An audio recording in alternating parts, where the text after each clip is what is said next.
Hi, my name's Phil. I like talking about politics, and in this video I'd like to discuss the way the Conservatives, who can read data, are more than a little concerned that their wider party is about to continue making a massive mistake.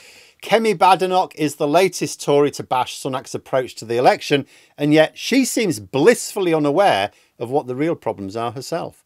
Essentially, the post-election analysis points to some worrying signs for the Conservatives, and if they continue to focus on the threat from Reform UK to the exclusion of all else, particularly ignoring the Lib Dems, they may be in for an even rougher ride at the next election. But before I go into that, it's also worth looking at what some of the analysis shows about Labour's vote as well, because that is also a squeeze on the Tories for the next election. So data showing Labour had much more in the tank. A lot's made of Labour's low vote share. That's because voters gave what was needed, but no more. The turnout was very low. A lot of people going, well, we don't need to because foregone conclusion. A lot of people voted for someone else for the same reason. There was a lot of tactical voting going on. A load of Green voters waited until the last minute to decide. There was polling done on when did you make your decision. And for Green voters, this huge block that it was very, very close to the election date itself, suggesting that they wanted to make sure the Tories were definitely out. But they wouldn't have risked the Tories winning had it been a more uncertain race. And the conclusion from analysts, and I mean all analysts that I've seen discussing this, Labour had more to draw on for the next election. Obviously now a lot of it's going to depend on delivery. They're now in the position to do that. But there were way more voters willing to vote for them to remove the Tories than actually did, because in the end they just felt assured that Labour didn't need those votes. But as interesting as all that is, what's really interesting is how the Tories are looking like continuing a very bad mistake. Polling is showing a lot of Conservative voters liking what the Lib Dems are about. This focus on Reform UK is going to hurt them. As Labour ease the cost of living crisis, Reform support should be squeezed a bit. If the visible signs of issues with immigration are also largely removed, that will squeeze it a bit further. Now, I'm not saying there's going to be this sudden collapse in support for Reform UK unless the party literally implodes, which is possible. The anti-immigration attitudes, once you've got people thinking in a particular way, it's quite hard to shift those entrenched views. You can convince some people about imaginary threats to their lives, but a good chunk of those votes are people who just had more practical and individual reasons for backing the party that promised all the easy answers. If Labour supply the same answers in different ways, well, it's the answers that matter to those people. So there's less motivation for as many to support Reform.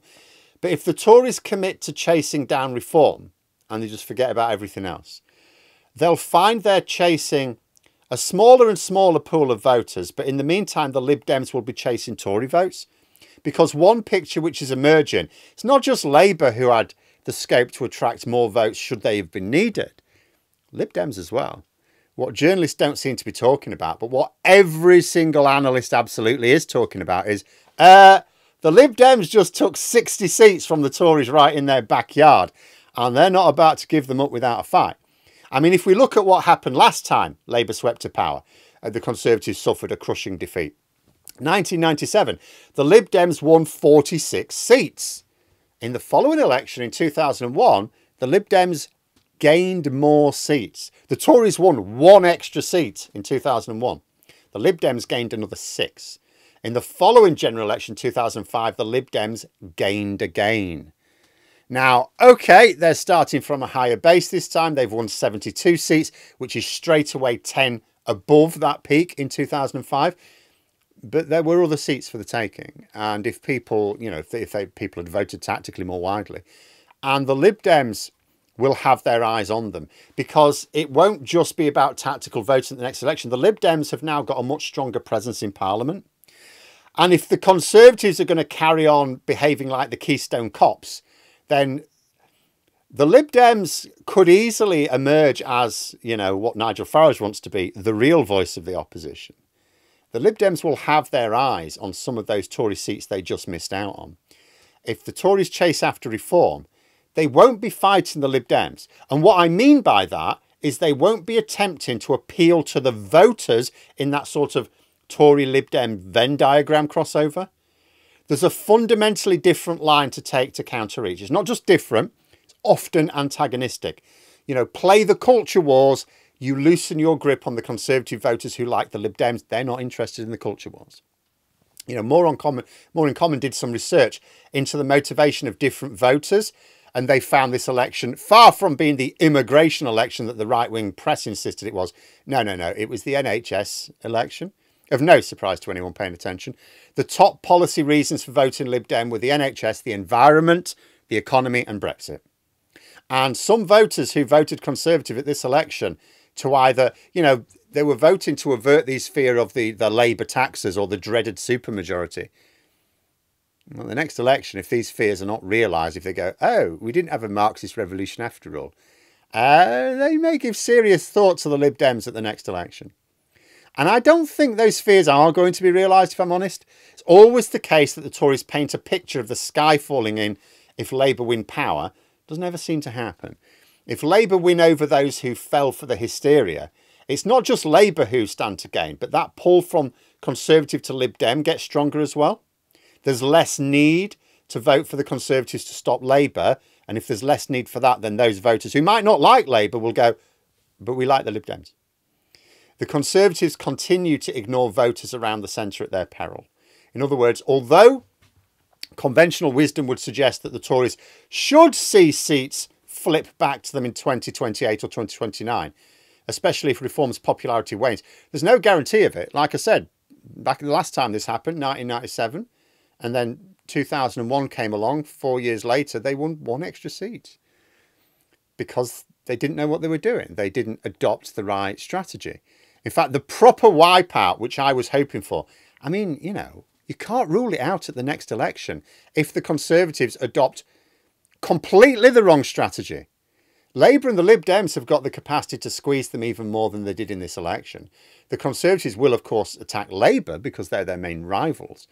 But in terms of their secondary threat, they should really be taking the Lib Dems much more seriously. I'm not sure they intend to. And if the Tories ignore them, they're giving 4 or 5 years for the Lib Dems to dig themselves in, where they've already won, and target even more seats at the next election. Remember when I talked about MRP polls this election, I kept saying the Tories were expected to get a lot more seats than the Lib Dems, which unfortunately they did. But the Lib Dems had a lot more safe seats than the Tories. It would all be like tight margins, as it was. It's like the public have knocked the Tories down, but not out. It's like, we're giving you a chance to sort yourselves out. That's what they seem to be saying.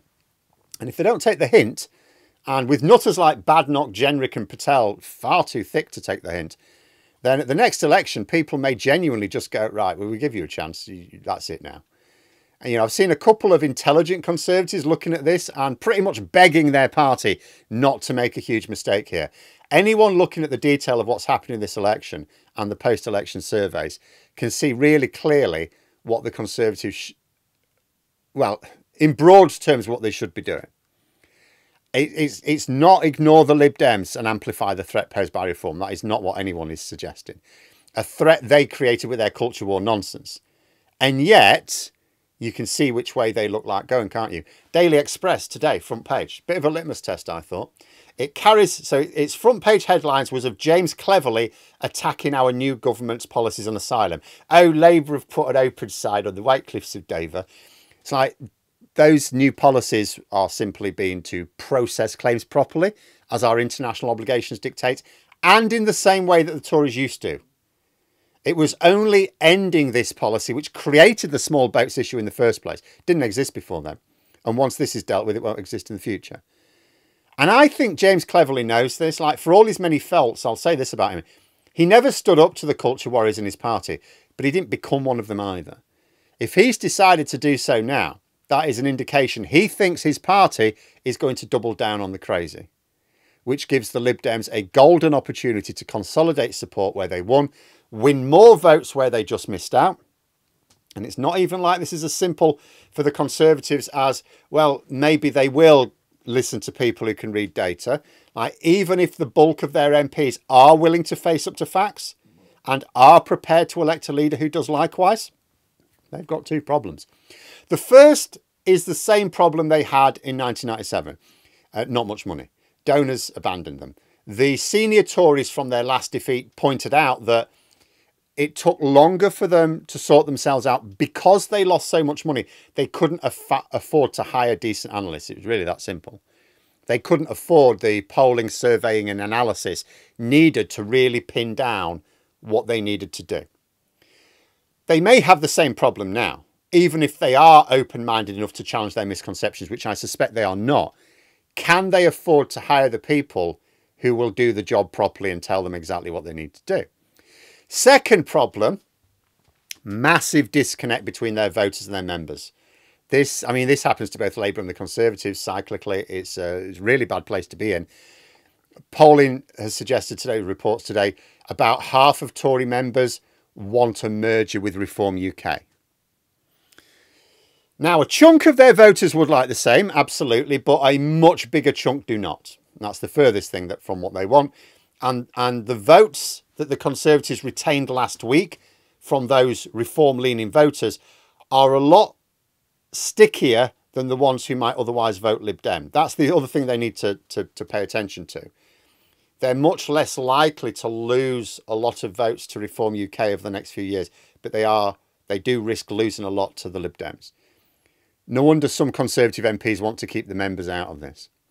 But there we are. Those are my thoughts. If you enjoyed the video, please subscribe for further content and click the like button. You can also sign up for memberships if you'd like to support the channel further. Thanks for watching, and until next time, I'll see you later.